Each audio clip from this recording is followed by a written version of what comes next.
Langkah awal yang penting memang takholli, pembersihan diri, tobat. Kalau diri masih belum bersih, masih sulit kalian mengambil manfaat-manfaat dari keutamaan-keutamaan hidup. Karena kita tidak bisa kemana-mana kalau masih kotor jiwa kita, diri kita dikepung, terisi oleh kekeruhan dosa.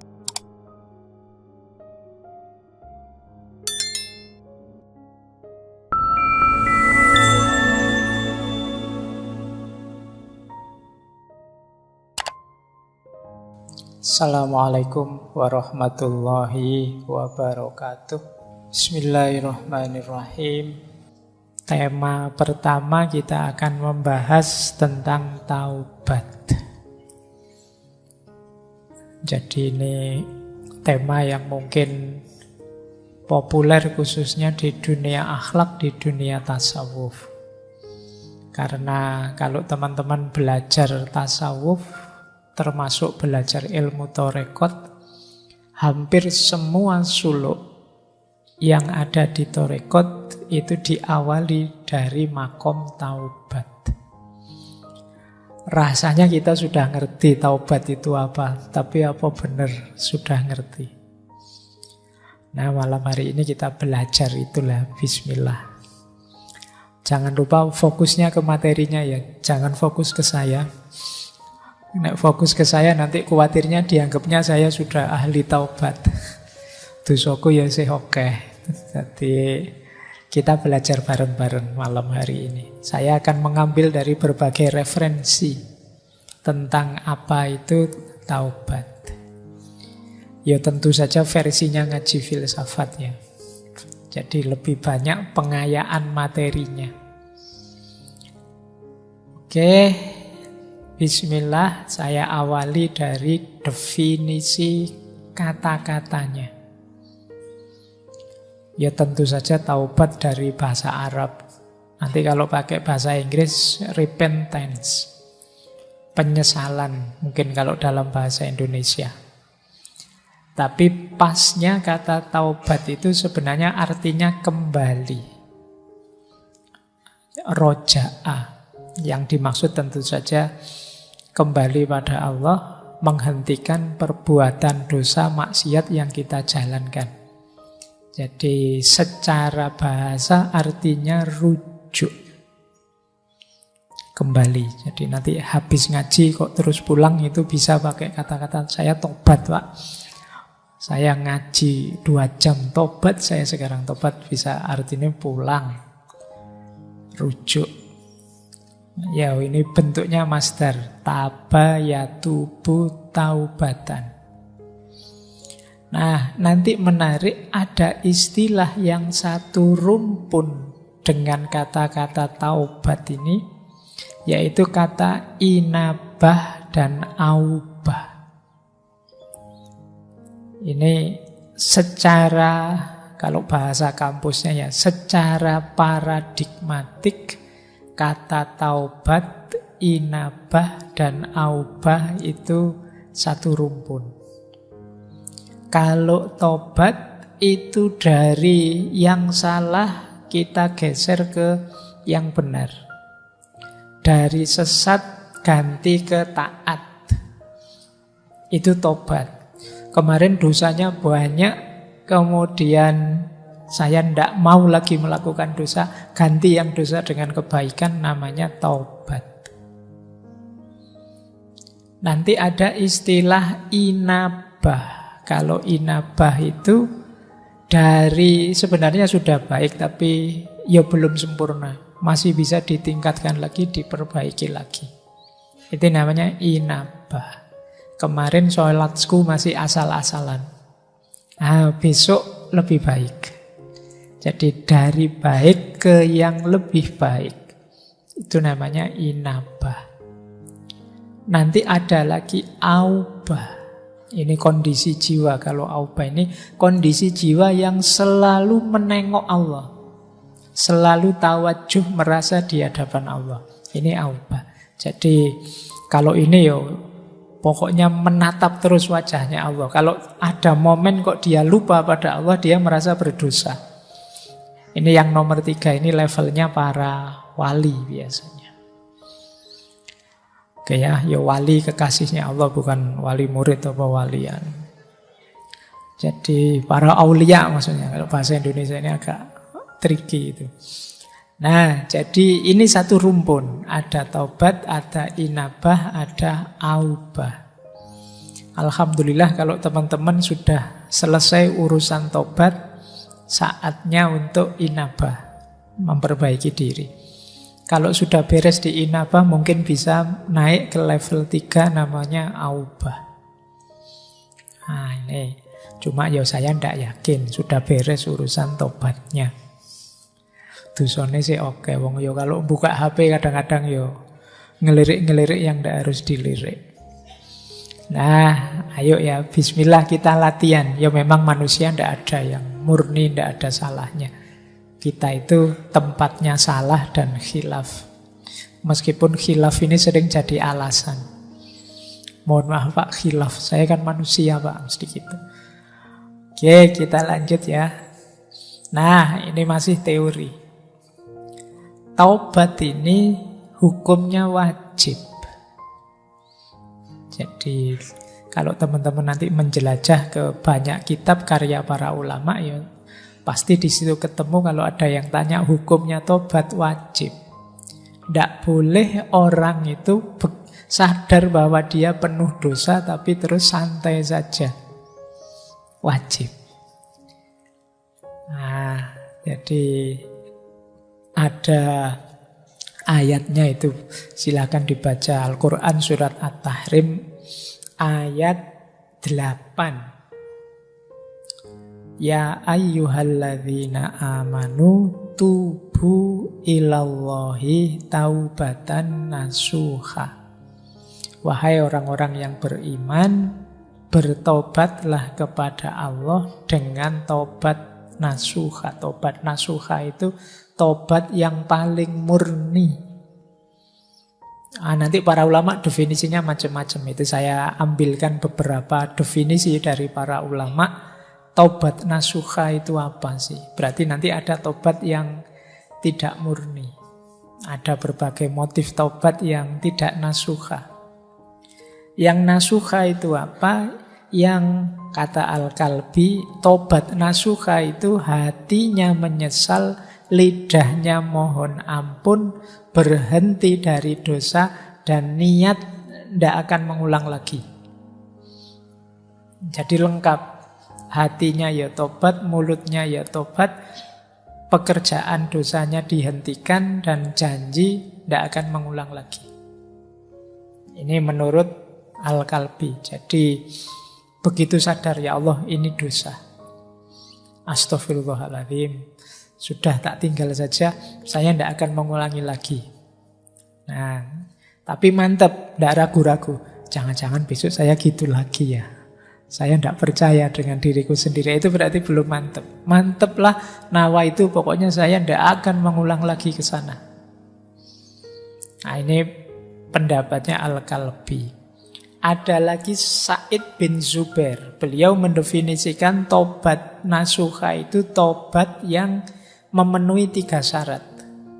Tobat sambil takut, tobat sambil berharap, dan memulai hidup baru dalam ketaatan.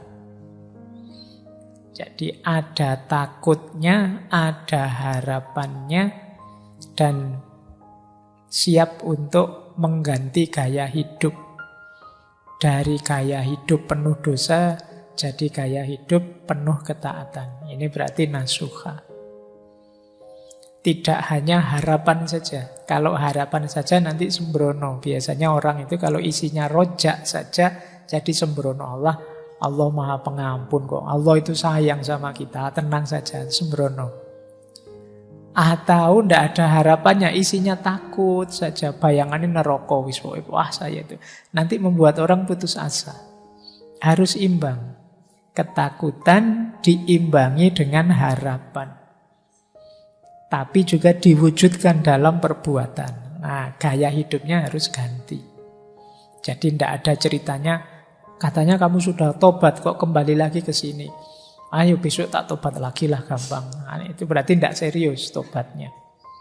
Jadi tobat itu ya memang ganti gaya hidup. Yang ketiga ada definisi dari Sa'id bin Musayyab. Tobat nasuha itu menasehati diri karena salah dan dirinya patuh dinasehati. Ini menarik definisinya. Menasehati diri sendiri. Dan manut. Kadang-kadang kita itu kan ngomong ke diri kita sendiri, dibantah-bantah sendiri. Yang bikin doamu tidak kabul, yang bikin cita-citamu tidak wujud, yang bikin keinginanmu tidak terlaksana, itu seringkali karena kamu sendiri yang bantah. Semoga saya bisa segera lulus dengan nilai terbaik.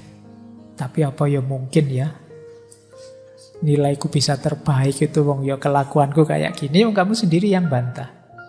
Semoga setelah ini aku tidak buang-buang waktu sia-sia dengan main HP terus. Tapi terus kamu bantah sendiri, kuat tidak ya kira-kira? Ya tidak kuat, kamu sendiri sudah bantah dirimu sendiri. Jadi kalau di awal sudah macet ya tidak mungkin jalan sudah. Makanya Allah itu sebenarnya menegaskan ana inda dzanni abdi.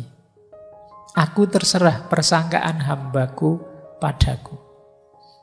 Jadi kalau kita merasa apa sih yang Allah tidak mampu, pasti Allah kalau menghendaki saya lulus dengan nilai terbaik ya bisa.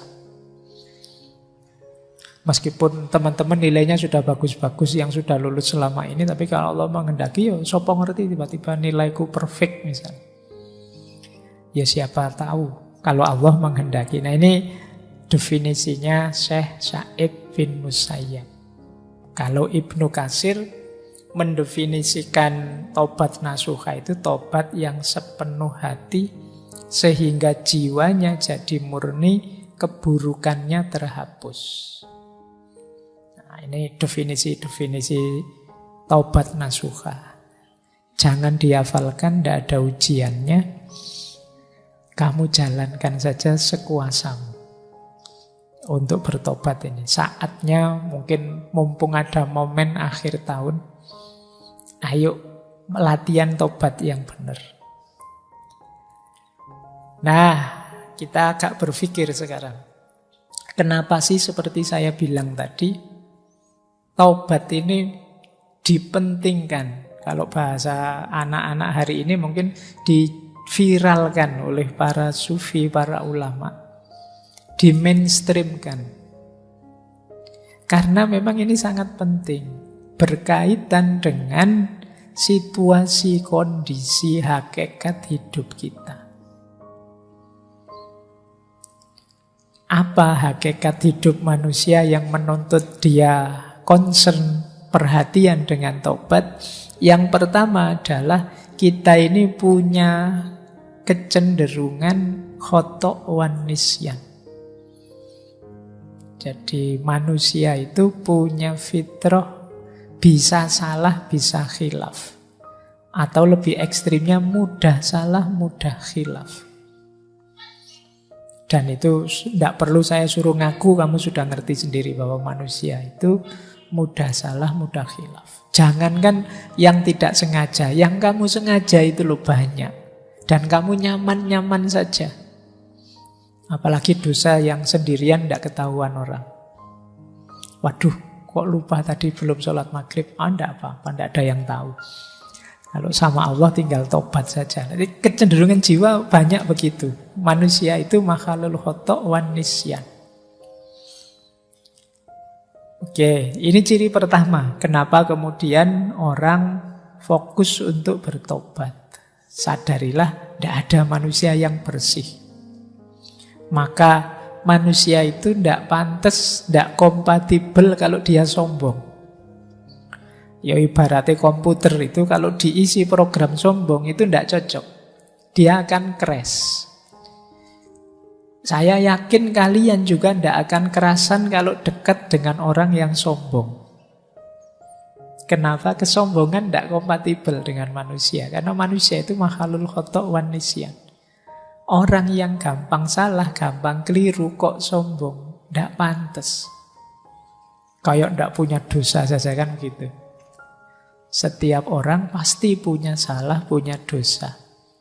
Makanya kalau teman-teman kok tiba-tiba sampai pada momen harus konflik dengan orang, mungkin terdorong untuk maki-maki orang, menyalah-nyalahkan orang, menyesat-nyesatkan orang, ayo kembali dulu pada diri kita. Emangnya aku tidak pernah salah?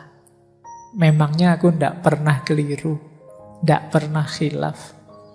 Fitrah kita itu ya antara lain khotok wan nisyan. Ada sisi itunya, maka tobat penting. Makanya istighfar itu setiap hari, setiap habis sholat disunahkan. Berarti dosa kita itu hitungannya tidak harian, mungkin jam-jaman. Jangan-jangan menitan, jangan-jangan detikan.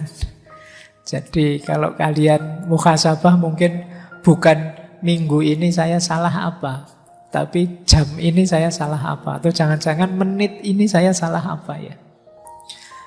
Dari berangkat ke masjid ngaji sampai sekarang dalam masjid kira-kira saya ada salah enggak? Perbuatan mungkin tidak, tapi pikiranku ada salahnya enggak? Ada kelirunya enggak? Ada negatifnya enggak? Ini jangan-jangan tadi sudah sebelum jam 8 sampai sini, wah Pak Faiz kok enggak datang-datang sih?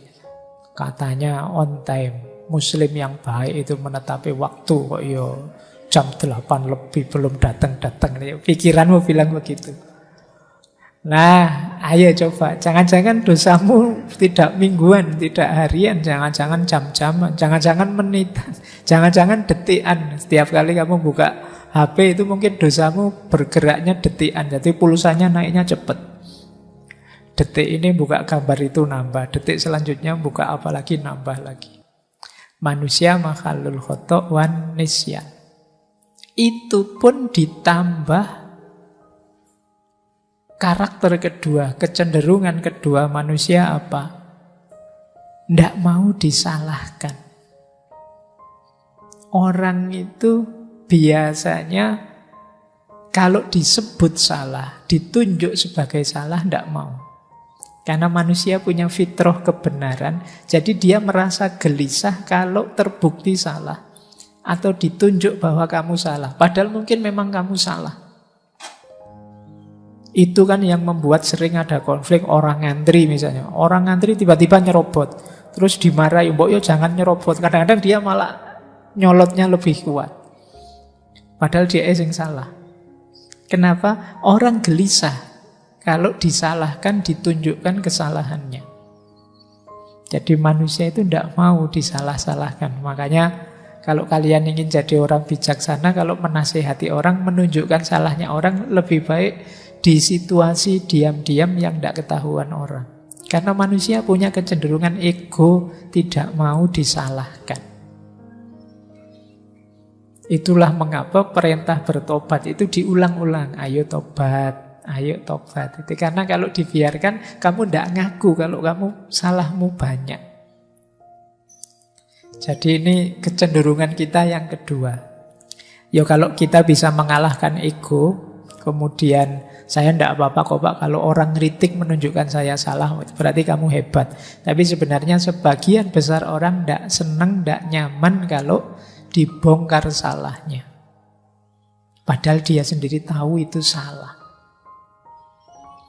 Sampai kadang mencari, kalau kayak minggu lalu, defense mechanism. Wah, kamu kok nonton video-video kayak gitu? Terus, alah ngapain sih ngurusin hal kecil kayak gini?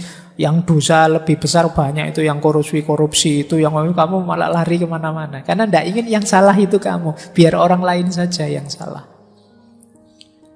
Nah ini kecenderungan kita. Kadang-kadang karena saking tidak bisa mengelaknya, terus kamu lempar kesalahan, nyari kambing hitam ke yang lain. Saya dosa kayak gini, ya jangan salahkan saya. Ya yang kayak gini nih harusnya mbok diblokir sama pemerintah, mbok tidak usah dibolehkan tayang, mbok aja kamu malah nyalahkan itunya. Padahal yang nafsu kamu. Nah ini ciri kedua, maka perintah tobat itu diulang-ulang terus. Yang ketiga Nah, ini juga lanjutan yang kedua sebenarnya. Seringkali kita itu melakukan pembenaran. Kalau bahasa hari ini normalisasi kesalahan yang kita lakukan. Wajar Pak, manusia begitu. Saya manusia normal Pak, makanya ada salah-salahnya dikit kayak gitu. Dinormalisasi. Kamu kok sering bolos? Ya biasalah Pak, anak muda. Kayak enggak pernah muda aja Bapak ini. Kamu normalkan yang salah. Nah ini penting kamu ingat-ingat. Itu yang dimaksud Imam Ghazali. Pikiran kita itu sebenarnya bukan raja. Dia hanya panglima perang yang kuat saja, yang disuruh-suruh oleh hati kita. Jadi kita itu sering tidak mencari kebenaran, tapi mencari pembenaran. Makanya kalau kita dengerin YouTube, kalau kita mencari ustadz yang kita sukai, kalau itu mesti yang kita cari yang cocok dengan kebenaran yang kita yakini selama ini. Kita kalau bahasanya Sartre dulu, kita hanya ingin mendengarkan gema suara kita. Itu mengapa di ngaji filsafat ini saya lari ke barat, lari ke timur, ke Jawa, tak puter-puter kemana-mana, biar kamu luas. Biar kamu tidak hanya mendengarkan gema suaramu. Biar tidak hanya pembenaran yang kamu cari, tapi juga kebenaran. Karena cirinya manusia memang selalu mencari pembenaran. Nah, kalau kamu sadar kalau salah ya salah, jangan memberi pembenaran, kan berarti kamu terbuka untuk bertobat. Ya, ternyata saya memang kemarin keliru, saya memang salah. Dan ini tidak gampang pada manusia. Mungkin mulutmu tiap hari istighfar, tapi istighfarmu kan tidak mantap, tidak sepenuh hati. Karena kamu punya argumen yang kamu lakukan itu tidak sepenuhnya salah. Yang keempat, kenapa kita harus sering bertobat? Diri manusia ini punya beberapa perangkat yang sifatnya dual. Dual itu punya dua sisi. Kalau bahasa Al-Quran, fujuroha wa taqwaha. Ini yang membuat kita bisa khilaf. Misalnya, nafsu makan itu bagus, tapi ketika kita berlebihan dalam makan, dia berubah dari takwa jadi mungkar. Nafsu seks itu manusiawi, tapi kalau kita melampiaskannya tidak di jalur yang benar, ya dia dari takwa jadi mungkar. Ada dual. Mata ini bisa jadi sumber pahala, bisa jadi sumber dosa.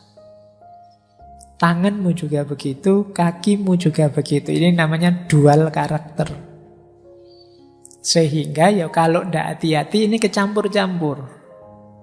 Itulah mengapa kita penting bermuhasabah.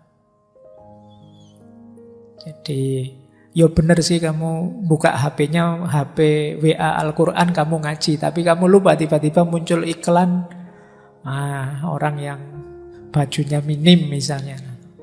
Harusnya astagfirullah, alhamdulillah. Terus kamu sadar, tidak boleh sebenarnya saya lihat, dosa aku misalnya. Nah, ini loh sering keselip-selip, kecampur-campur.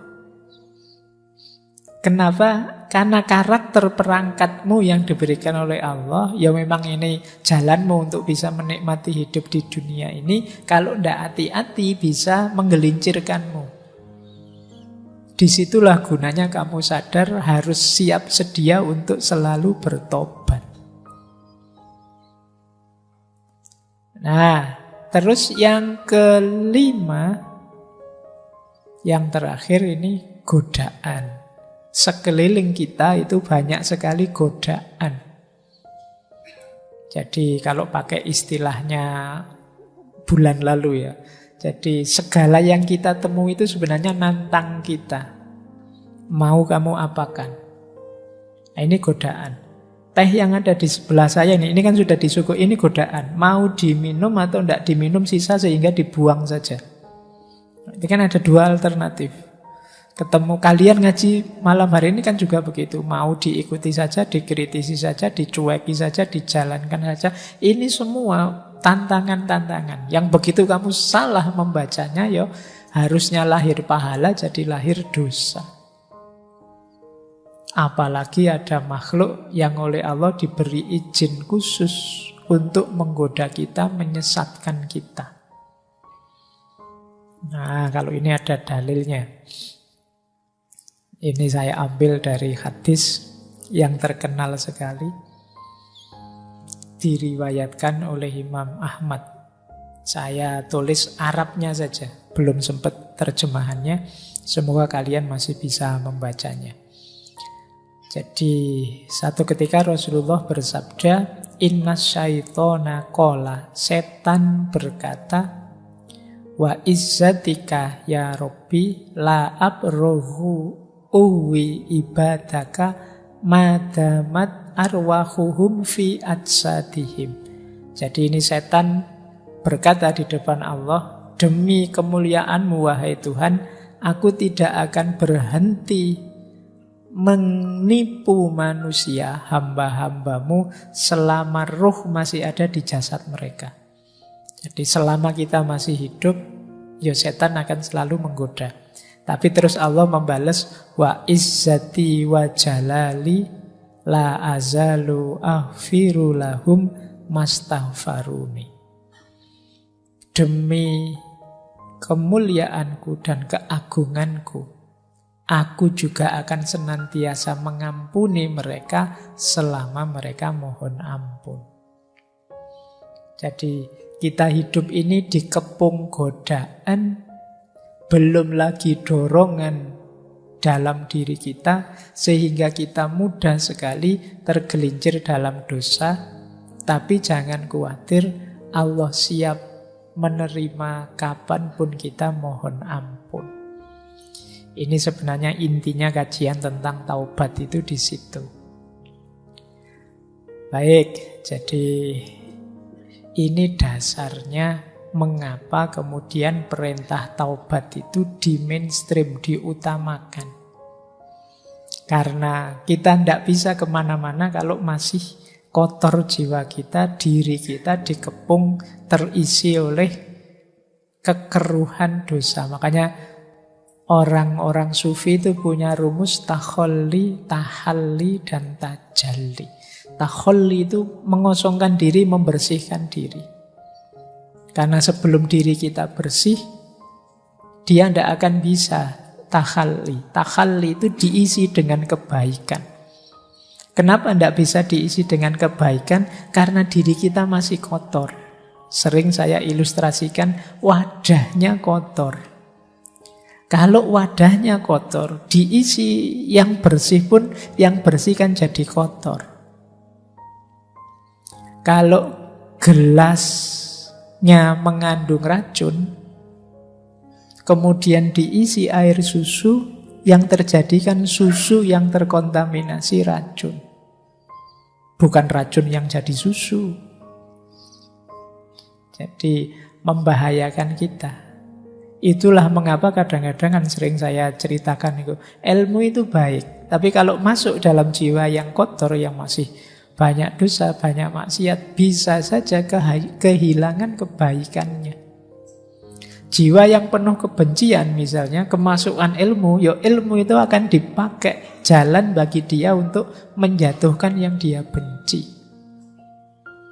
Ilmu dipakai jadi jalan untuk meruntuhkan orang yang dia dengki. Jadi ilmu yang harusnya menebar manfaat, maslahat, berbalik jadi jalan merusak. Nah, ini logikanya. Maka langkah awal yang penting memang takholli, pembersihan diri, taubat. Kalau diri masih belum bersih, masih sulit kalian mengambil manfaat-manfaat dari keutamaan-keutamaan hidup. Baik, saya lanjutkan. Nah, sekarang kita belajar dari Imam Ghazali dalam Ihya. Kata Imam Ghazali, taubat itu melibatkan 3 variabel. Yang pertama ilmu, yang kedua hal, yang ketiga amal. Ilmu itu ya pengetahuan kita tentang mana yang dosa, mana yang tidak, mana yang maksiat, mana yang tidak, mana yang diperbolehkan, mana yang tidak, mana yang menghalangi, menjauhkan kita dari Allah, mana yang tidak. Ini ilmu. Banyak orang dosa tapi tidak tahu karena ilmunya kurang. Maka variabel tobat yang paling awal itu ilmu. Semakin luas ilmumu, semakin paham tentang tata perilaku, ya kamu akan semakin ngerti mana boleh, mana tidak boleh. Kalau sudah tahu, sudah masuk level ilmu, baru kemudian akhwal atau hal, kondisi jiwa. Kondisi jiwa yang bagaimana yang mendukung taubat, yang jadi variabelnya taubat, yaitu kondisi jiwa yang menyesal. Jadi menyesal itu ya rasanya kok kecewa sekali saya kemarin melakukan itu namanya menyesal. Mungkin teman-teman pernah melakukan dosa tapi kangen, tahu itu dosa tapi kok tidak menyesal ya Pak, pengen sebenarnya kayak gitu lagi. Tapi kok ya tidak boleh ya. Nah ini namanya halnya masih belum. Ilmunya kamu sudah tahu bahwa itu tidak boleh, tapi jiwamu masih belum cocok. Masih ingin mengulang yang lama, yang sekarang sudah berlalu. Saya tahu itu tidak boleh Pak, tapi kok ya terkenang-kenang ya Pak. Tidak ada menyesalnya. Nah berarti memang kondisi jiwamu belum siap untuk tobat. Ayo diatur biar tahu kemudian sadar sehingga menyesal. Kalau sudah menyesal baru kelihatan di tindakan. Berhenti saat itu juga dan berjanji tidak mengulangi. Kalau tidak ada penyesalan biasanya sulit masuk ke amal ini. Kalau tidak ada ilmu sulit juga masuk ke hal. Jadi ada ilmu, ada hal, ada amal. Ini 3 rangkaian yang harus terpenuhi dulu. Jadi ternyata memang apa-apa itu ya dasarnya ilmu. Makanya jangan berhenti belajar. Kita ini seringkali merasa tahu sesuatu, sehingga agak malas untuk belajar tentang satu hal tertentu misalnya, karena sudah merasa tahu. Padahal mungkin kalau didalami, ternyata saya banyak tidak tahu juga ya. Mungkin setelah kajian malam hari ini kamu baru tahu, ternyata yo luas juga kalau membahas taubat. Ngertimu selama ini taubat itu yang penting menyesal terus tidak mengulangi kan itu aja. Tapi kalau diteorikan ternyata bisa luas. Itulah istimewanya ilmu. Semakin tambah ilmumu, semakin mudah kamu menata apa yang harus kamu lakukan, apa yang jangan dilakukan. Maka ilmu jadi penting, jadi kunci untuk apapun. Jadi taubat pun perlu ilmu. Setelah ilmu baru kesadaran namanya hal, setelah itu baru amal.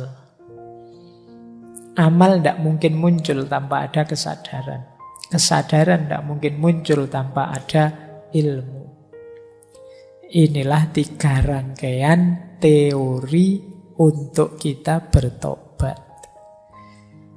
Nah malam hari ini mungkin antara lain itu kita belajar teorinya taubat. Meskipun ya waktunya terbatas.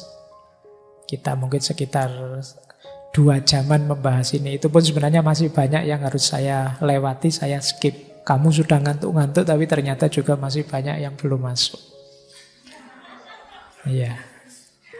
Baik, ya gimana lagi? Itu luasnya ilmu. Padahal ini masih ilmunya manusia.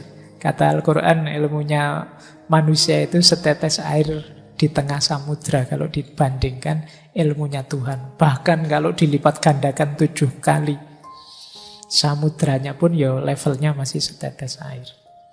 Baik. Nah, kalau ini yang sederhana, saya ambilkan dari Riyadhus Shalihinnya Imam Nawawi. Tidak apa-apa ya, malam hari ini kita menjelajah karya-karya para ulama. Kita ambili yang tentang taubat. Kalau tulisan ini mungkin kayak footnote-footnote-nya. Nah, kalian yang tertarik ya jangan berhenti di ngaji ini. Kamu buka sendiri kitabnya. Tadi ada Ihya, sekarang Riyadhus Shalihin. Kalau ini terkenal, teori ini syarat-syaratnya orang tobat. Nah, ini sederhana. Yang pertama berhenti.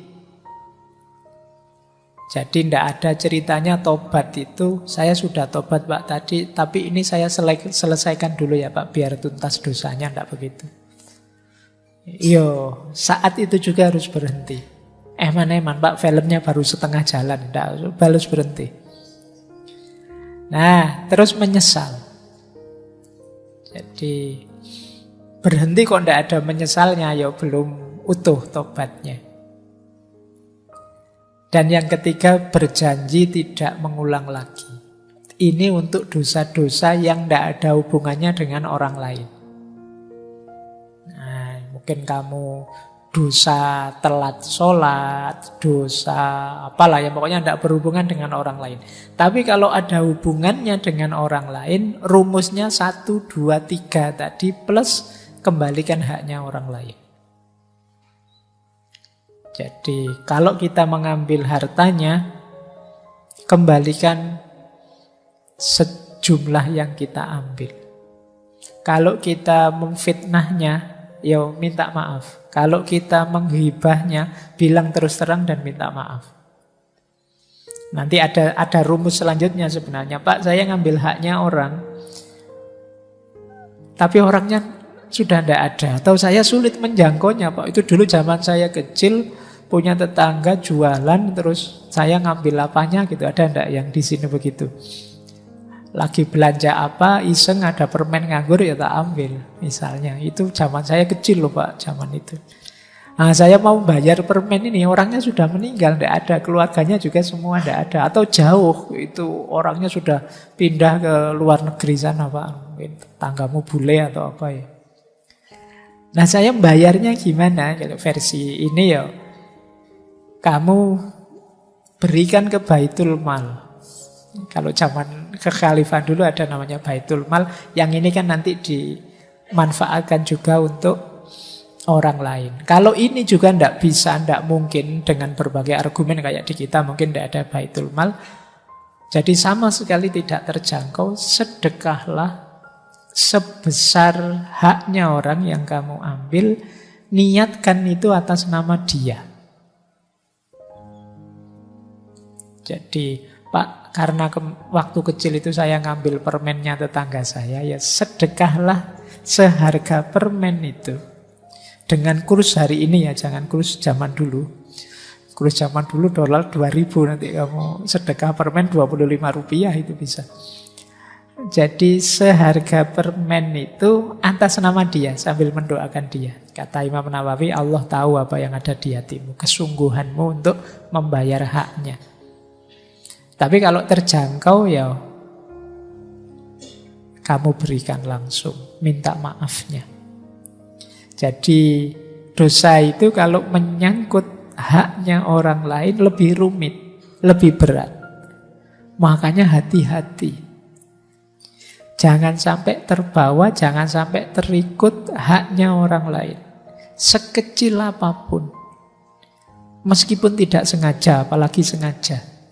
Karena proses menetralkannya lebih rumit. Kalau sama Allah sih mungkin lebih mudah, karena Allah Maha Pengampun, Maha Penyayang. Kalau sama orang lain agak berat. Jadi kalian ingat-ingat ya, kemarin waktu WA, waktu Twitteran, Instagraman, pernah enggak kamu komen menyakiti orang? Setelah ini kamu DM dia minta maaf.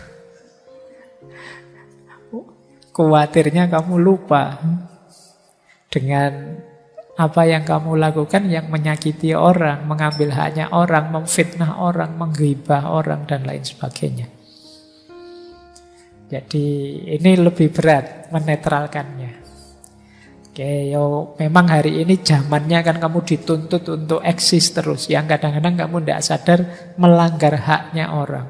Meskipun itu sekedar hak kehormatannya atau hak privasinya. Yang tidak harusnya kamu obral misalnya. Itu pun kamu harus minta halalnya ke dia.